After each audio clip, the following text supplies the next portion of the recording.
याकोबाच्या पत्राच्या 2 अध्याय 26 वचनामध्ये त्याचं वचन म्हणतं, जसं शरीर हे आत्म्यापासून मृत आहे तसंच विश्वास देखील क्रियेपासून मृत आहे.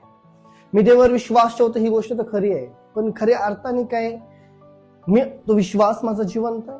मी देवावरती विश्वास ठेवतो ही एक वेगळी गोष्ट आहे. मी देवावर विश्वास ठेवतो हे माझ्या मनातून मी बोलतो, मी अंतःकरणामध्ये विश्वास ठेवतो, पण जो तो विश्वास जर माझ्या क्रियेमध्ये माझ्या ऍक्शन मध्ये जर दिसत नसेल तर काय ते विश्वास जिवंत आहे.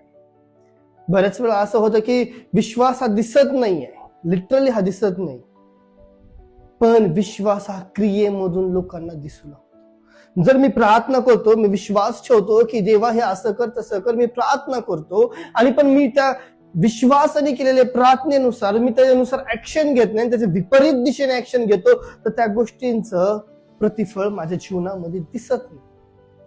जसं हा आत्मा ह्या शरीरामध्ये आहे, हा आत्मा ह्या शरीरामध्ये आहे म्हणून हे शरीर कार्य करतं, पण ज्यावेळेस हा आत्मा ह्या शरीरापासून वेगळा होतो त्यावेळेस माणूस हा मेला म्हणून असं घोषित होतो, आणि ज्यावेळेस तो मरतो त्यावेळेस ते काहीच करत नाही.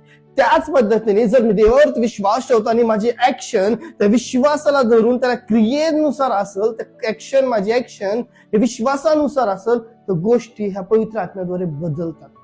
आज पुष्कळ जण बऱ्याच गोष्टींना प्रॉब्लेमला फेस करतात, प्रार्थना करतात, पण तरी पण उत्तर भेटत नाही, गोष्टी घडत नाहीत. त्याच्यामध्ये हा एक प्रामुख्याने मुख्य भाग आहे. कारण मी प्रार्थना करतो, मी विश्वास ठेवतो, मी देवाला म्हणतो की मी विश्वास तुझ्यावरती ठेवतो, पण माझी क्रिया जर त्या प्रार्थनेनुसार त्या विश्वासानुसार देवाला जर दिसत नसेल तर त्या गोष्टी बदलल्या जात नाहीत. आणि मग कित्येक वेळा आपण मनुष्य ह्या स्वभावानुसार कित्येक वेळा आपण देवाला म्हणतो की देवा असं का, देवा तसं का, कारण ह्याच्यामध्ये प्रामुख्याने आपण काय करतोय. आपण प्रार्थना तर केली, पण माझा विश्वास जर त्या दिशेने काम करत नसेल, माझी क्रियेतून माझ्या ऍक्शन मधून जर तो विश्वास दिसत नसेल, तो विश्वास निष्फळ आहे. हे बायबल सांगतं, मी नाही सांगत. म्हणून माझा विश्वास